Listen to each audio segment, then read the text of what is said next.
Muito boa noite, meus amigos. Sejam bem-vindos a mais um Papo MedCode, nosso bate-papo semanal sobre algum tema médico relevante, onde eu, Dr. Áureo do Carmo, e meu amigo Dr. Guilherme Almeida, estamos aqui sempre conversando com vocês de uma maneira descontraída, mas com a nossa experiência prática, né? Passando boa parte da nossa experiência prática. Boa noite, meu amigo. Boa noite, doutor Áureo. Tudo bem? Hoje a gente tem um tema quente, né? Até para poder dar continuidade ao que a gente conversou na semana passada, nós resolvemos falar de que hoje? Hoje vamos falar de doença de Alzheimer. Uma doença aí que deixa muita gente ansiosa, né? Nervosa, às vezes, por experimentar na pele o que é o Alzheimer, né? Com algum familiar, né? Geralmente pai ou mãe. Então, um tema de muita importância para a gente, dada a prevalência da doença que vem aumentando aí estrondosamente, né, com o envelhecimento do mundo. Eu cheguei a buscar alguns dados epidemiológicos sobre a doença de Alzheimer. Nos Estados Unidos, em 2016, tinham 5 milhões e 400 mil pessoas convivendo com o diagnóstico de doença de Alzheimer, né? E dados alarmantes que até 50% das pessoas com mais de 85 anos estariam em algum estágio da doença de Alzheimer, né? No Brasil, por exemplo, a doença de Alzheimer é responsável por 55% das demências em pessoas com mais de 65 anos. Ou seja, o diagnóstico de demência é frequente em idosos e, dentre as causas de demência, a doença de Alzheimer, apesar de a gente vai falar um pouco de diagnóstico, ser uma exclusão também, ela é talvez a causa mais importante. Então, sem dúvida, esses dados epidemiológicos mostram a importância do tema e a gente sabe que a população vai envelhecer, a expectativa de vida cada vez mais aumenta. Você pega aí no ano de 1900 a 1920, a expectativa de vida média em alguns países era de 40 anos. Hoje você pega aí países como o Japão, entre outros, tem a expectativa de vida média de 94 anos. Amigo, se é média de 94, tem gente vivendo muito mais do que isso. Tem muita gente que já passou dos 100. Então, a relevância do tema é grandiosíssima, né? Você quer falar um pouquinho sobre o que é exatamente a doença de Alzheimer? A doença de Alzheimer é uma das demências, né, degenerativas, né? E epidemiologicamente é o que você falou, é a causa mais importante de demência. No Brasil, me arrisco a dizer até que talvez seja até maior do que os 55%, porque os grandes trabalhos epidemiológicos sobre demência no Brasil são feitos em grandes centros geriátricos, né? Grandes, por exemplo, universidades. Então, são lugares onde se estuda realmente o tema. Talvez seja difícil pelo processo diagnóstico, né, da doença, né? Então, é isso que eu ia falar, assim, o diagnóstico de Alzheimer, a gente vai falar, um diagnóstico de exclusão, né? Então, nesses centros, você faz a investigação muito mais completa do que normalmente a gente vê, né? Então, assim, pouco passa sem ser da demência de Alzheimer lá, né? Vão fazer o diagnóstico de todas as demências vasculares, corpúsculos de Levy e etc, pseudodemências, metabólicas, pseudodemências, infecciosas, Hacking-Adams e etc. B12. Para até depois chegar no Alzheimer, mas eu acredito que seja mais, né? Quando não se faz essa investigação toda, claro, o diagnóstico muitas das vezes está errado, né? Sim. Mas o que a gente vê normalmente na prática é que taxam todas as demências como Alzheimer. Todas as demências degenerativas, né? Progressivas, neurodegenerativas e da população geriátrica mesmo, né? Certo. Taxam como Alzheimer. Então, mas é uma doença degenerativa onde tem, né? Histologicamente falando, a substituição de tecido cerebral por proteínas, né? Que são proteínas que atrapalham a sinapse, vamos dizer assim, que é a proteína amiloide. Formação de placas, né? Beta-amiloide. Formação de placas. Aqueles enovelados neurofibrilares, né? As proteínas. Você acaba tendo perda, né, de sinapses, perda neuronal. Perda neuronal, morte neuronal. Diminuição de produção de neurotransmissores, que é justamente onde atua o tratamento. E a diminuição da ação deles também, a atrapalhação dos neurotransmissores. Então, é uma doença degenerativa onde você tem a característica principal é a presença da proteína, das placas de proteína amiloide, né, no cérebro. E uma coisa interessante, né? A gente passou por uma pandemia aí de Covid, é que já tem vários estudos mostrando, né, o aumento da produção de proteína amiloide nos cérebros que foram expostos à Covid. Então, é uma nova preocupação na geriatria, é exatamente esse pós-Covid, né? A gente tem autores aí que são meio pessimistas, né, e que acham que a gente vai ter aí, em breve, uma leva de demências por Covid, pós-Covid. Isso a gente já tem observado, né? Mas não chega a aumentar tanto assim, os números não são tão alarmantes assim. Talvez precise de mais tempo. Talvez precise de mais tempo. Até né? porque existe uma relação entre inflamação do sistema nervoso, injúria do sistema nervoso Exatamente. e desenvolvimento de doenças neurodegenerativas. Não se sabe, não se sabe se é característica do vírus, né, do SARS-CoV-2, ou se foi por causa da gravidade da doença. Quer ver um exemplo que mostra claramente que a injúria ao sistema nervoso central leva ao desenvolvimento de demência? É a demência pugilística. Também. De lutadores de boxe, né? E tem também futebol americano, tem até um filme também, né, sobre o futebol americano. Qualquer esporte que tenha trauma craniano, mesmo protegido, né? Isso é um exemplo. Mas a injúria pode ser vascular. Pode. Demência vascular. Pode ser viral, como você falou da pandemia de Covid. Né? Outro dado interessante, né, da doença de Alzheimer são os fatores de risco, né? Os principais fatores de risco parecem ser idade, histórico familiar e algumas coisas genéticas, como, por exemplo, puxando a brasa para minha sardinha, a apoproteína E, né? O ApoE4, né? O alelo E4 na apoproteína E, parece ser um marcador de risco. Queria que você falasse um pouquinho sobre a relação idade-doença de Alzheimer, já que histórico familiar e alterações genéticas, por exemplo, não são modificáveis, talvez, ou preveníveis. Não são previsíveis. Na verdade, a palavra. Mas modificáveis são porque a influência genética, né, no Alzheimer não é tão grande assim quanto... Não é determinístico. Não é determinístico, Quer dizer, você tem a mutação, você vai ter doença. Não necessariamente. Porque a demência também é um problema funcional, não é um problema anatômico. Então, você pode ter o cérebro com proteína amiloide, mas que não está disfuncionante. O paciente não tem queixa de alteração de memória, né? Então, assim, os fatores de risco para o desenvolvimento aí da doença são esses que você falou, mas a gente tem outras variáveis também que podem estar relacionadas a uma relativa proteção contra a doença, como o nível de escolaridade, por exemplo. Quanto maior o nível de escolaridade do paciente, menor o risco dele desenvolver a doença. Exercício físico. Se o paciente faz atividade física regularmente, pelo menos 3 vezes por semana, ele tem um risco 3 vezes menor de desenvolver a doença. Bons hábitos, né? Bons hábitos, de uma maneira geral. Uma dieta mediterrânea, uma dieta que, né, sem nenhum tipo de restrição, né? Uma dieta que o sujeito come lá verduras, legumes, castanhas, etc., carne. Gorduras de boa qualidade. Então, também protege. E o exercício cerebral constante, aquela coisa que a gente falou no último Papo Medcode, né? O exercício cerebral, é você aprender coisas novas. A palavra cruzada ajuda? Não sei, particularmente eu acho que não. Mas entre fazer a palavra cruzada e não fazer nada, então é melhor fazer a palavra cruzada. Você está lendo, está respondendo uma pergunta. Está pensando numa palavra, buscando o teu vocabulário. Mas o aprender coisas novas é o que mais estimula o cérebro. Isso tem estudos, né, de neuroimagem mostrando isso. E a idade, assim, especificamente? Queria que você falasse disso. A idade... Porque, assim, tem a impressão de que a Alzheimer é uma doença de vovozinho e vovozinha de mais de 85 anos. Não, mas tem gente com mais de 65 anos, tem gente com mais de 55 anos. Né? Então... o primeiro caso de Alzheimer foi descrito numa paciente de 54 anos de idade, né?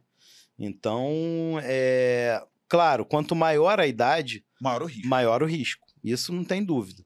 Mas já a partir dos 60, 65 anos, você já tem um risco considerável para a doença. E isso está relacionado não só ao Alzheimer, né, para as demências de um modo geral, né? Mas Alzheimer também é um protótipo dessas demências. Então, assim, uma coisa é o sujeito chegar lá botar 70 anos de idade. Aos 70 anos de idade, fazendo lá academia, né? Tendo uma boa dieta, controlando as doenças dele, mentalmente ativo, trabalhando, né? E a outra coisa, ele chegar aos 70 anos tendo, de repente, aposentado aos 55 e tendo parado no tempo. Fazendo nada. Né? São aquelas aposentadorias que vêm para deixar o sujeito doente, né? E que é muito comum, né? É muito comum, por exemplo, eu, pelo menos no meu público-alvo, né? É os militares. O militar aposenta cedo, né?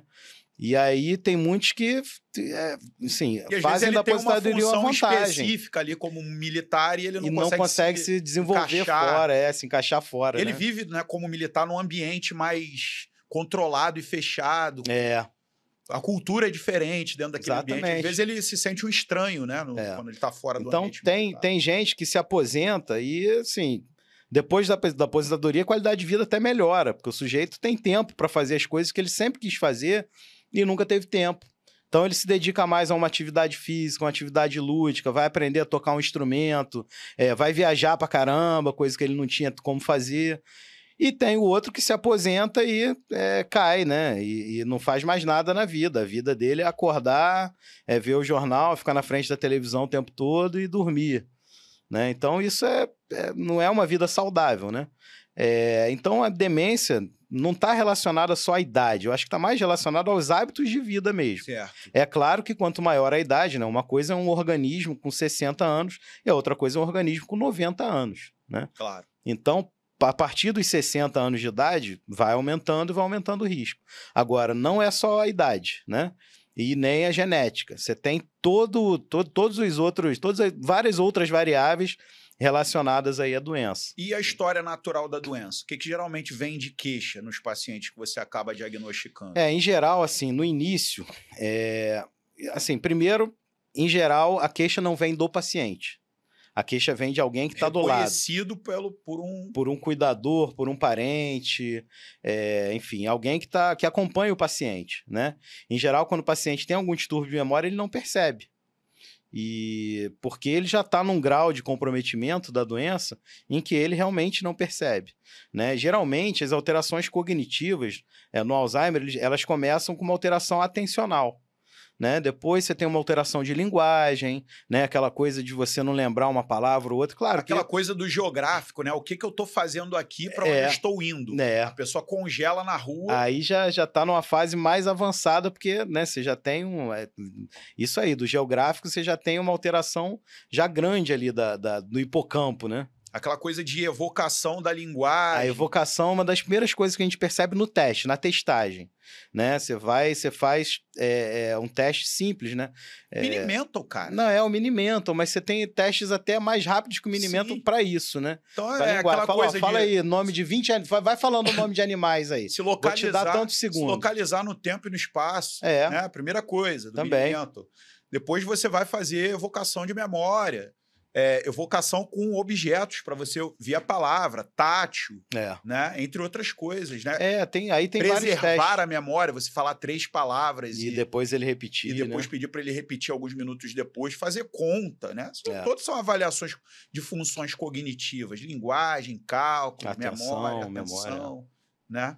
Então é uma miscelânea dentro disso aí, mas a memória é a coisa mais marcante, talvez. É a queixa, né? A queixa principal do acompanhante, do parente, do paciente é a memória, né? Em geral, a história se repete, né? Doutor, ele está muito repetitivo, pergunta a mesma coisa várias vezes, ou repete o mesmo assunto várias vezes, né? Fulano, pô, você viu que aconteceu isso, isso e isso? Aí dali a 5 minutos, fulano, pô, você viu que aconteceu isso? Então ele repete várias vezes a mesma coisa, porque ele não lembra o que ele falou, né? Perfeito. Então isso é uma queixa recorrente. Nesse paciente que chega para você, por exemplo, o que você acha que tem que ser feito para dar o diagnóstico? Vamos falar um pouquinho do diagnóstico. O diagnóstico, assim, tem muito médico que gosta de fazer o diagnóstico por imagem, né? E aí submete o paciente a um exame de imagem. Claro, o exame de imagem é importante para o diagnóstico diferencial, né? E se ele tem uma lesão estrutural no sistema nervoso central, ver se ele tem atrofia segmentar ou se é atrofia global, né? São coisas... Se ele tem alguma coisa, se tem alguma coisa localizada, né? Pode ser um tumor, pode ser uma injúria isquêmica, uma injúria isquêmica. Mas, em geral, assim, na abordagem, a primeira consulta, chega o paciente lá com a queixa? Primeiro você vai avaliar se a queixa procede, né? Muitas das vezes não. Às vezes o paciente, quando chega o paciente falando que está com problema, geralmente ele não está com problema. E aí você testa, assim, uma ferramenta simples e rápida para se testar é o Mini-Mental, né? Mas você tem outros testes também, além do Mini-Mental, né? Você tem, por exemplo, o teste do desenho do relógio. Você faz lá um círculo, né? Pede para o paciente colocar ali os números do relógio na posição certa e os ponteiros marcando lá um determinado horário, né? Então, esse teste é um teste de altíssima sensibilidade. Já aconteceu de você pedir para o paciente desenhar um relógio marcando meio-dia e ele faz um quadradinho, bota o 12, 2.00? Claro, com certeza, com certeza. Aí você, pô, mas tem que desenhar o relógio, mas o meu relógio é digital. É, digital, exatamente. Mas o paciente geriátrico, ele está mais acostumado com o de ponteiro, não é tanto problema, não. Mas, assim, as alterações cognitivas você vê no desenho do relógio nitidamente, né? O paciente desenha os números na posição errada, vai desenhando infinitamente, 1, 2, 3, 12, 13, 14, 15, vai embora. É uma espiral, né? Várias coisas, né? Várias coisas, várias alterações. Então, assim, detectou. Realmente, o paciente tem um distúrbio cognitivo, né? Você facilmente viu pelo Mini-Mental, por exemplo, né? E aí, não necessariamente esse paciente tem uma demência, ele pode ter uma pseudodemência. Então, você não pode dar um diagnóstico só por isso. E aí, normalmente, o que eu faço é pedir uma série de exames de sangue, né? Para ver se o paciente não tem lá um hipotiroidismo, deficiência de B12, tiamina, diabetes descompensado, sífilis, HIV, né? Então, os exames de sangue e pelo menos um exame de imagem, que eu normalmente solicito uma tomografia computadorizada, sem contraste, né? E aí vai vir, você vai avaliar esses resultados. Se vier tudo normal, aí você tem uma demência. Ponto, né? Você não tem uma pseudodemência, você não tem uma injúria isquêmica. Uma coisa secundária. Uma coisa secundária. Você tem uma demência primária. E aí você vai investigar a demência primária. E aí tem outros exames que você pode fazer especificamente para isso, né? Mas, no geral, é isso. Você faz primeiro avalia se a queixa procede, né? Avaliou. Procede? Beleza. Então, vamos ver também se não tem depressão também, né? Muitas das vezes, você tem uma pseudodemência causada pela depressão. Sim.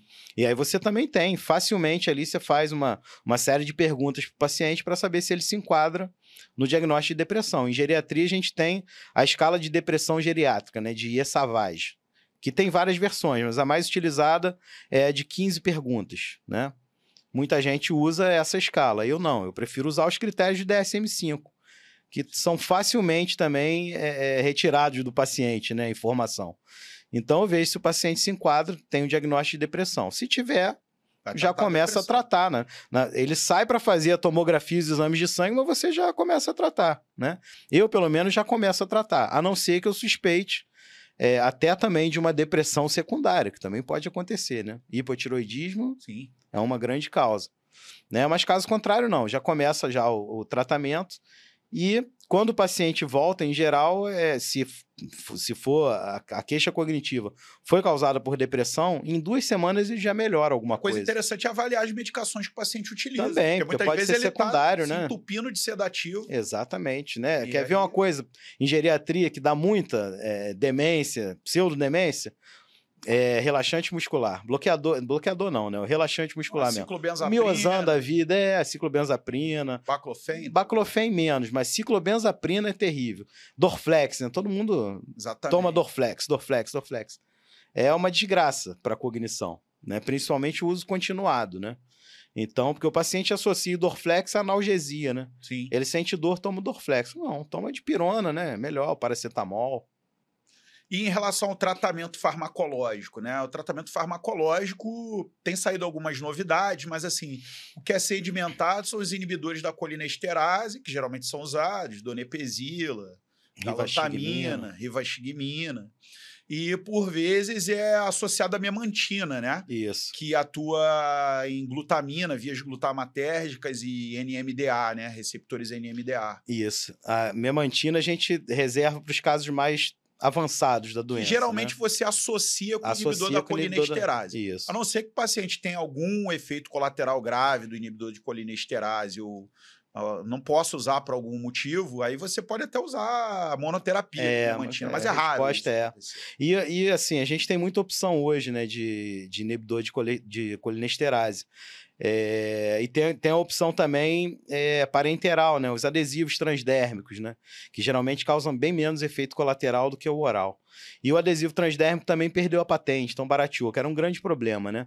Era um remédio que custava R$400 por mês, só o adesivo, né? Que começou aqui no Brasil como Exelon PET. Excelente remédio, mas que tinha esse problema. E agora não, agora já tem outras marcas com E qual o objetivo adesivo principal do tratamento? Olha, o objetivo principal do tratamento, né? E aí eu não falo só do tratamento farmacológico específico. É porque o não farmacológico a gente acabou falando bem aí. Exatamente. Parte nutricional e tal. O tratamento, de uma forma geral, você dá qualidade de vida para o paciente. Qualidade de vida envolve você tratar todas as complicações relacionadas à demência. Tem paciente que tem demência que evolui com depressão. Então você trata a depressão do paciente. Tem paciente que fica com agressividade, distúrbio de comportamento. Tem que tratar o distúrbio de comportamento. Em relação à doença propriamente dita, o Alzheimer, o tratamento é frustrante, né? Você tem, na verdade, o tratamento, o objetivo maior é progredir, diminuir a progressão da doença. Tornar a progressão mais lenta. Talvez frustrante, às vezes, mais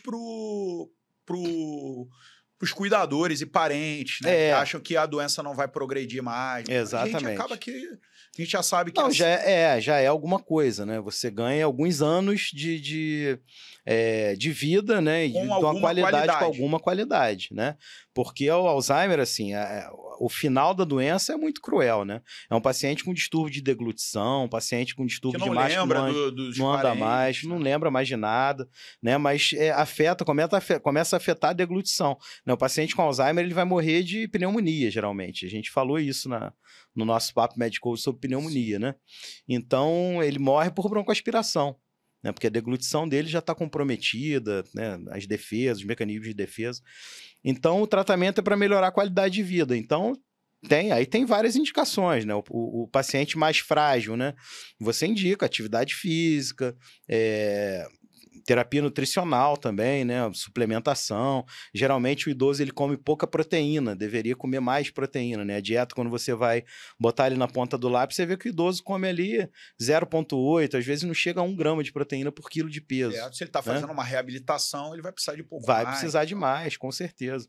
Né? E vai fazer bem, para ele não perder massa muscular, né? Já perde naturalmente, né? Então, com a imobilidade, com a dieta ruim, vai acelerar mais ainda essa perda. Com certeza, meu amigo. Então, espero que vocês tenham gostado do Papo Med Code de hoje. Aguardem o Papo Med Code da semana que vem.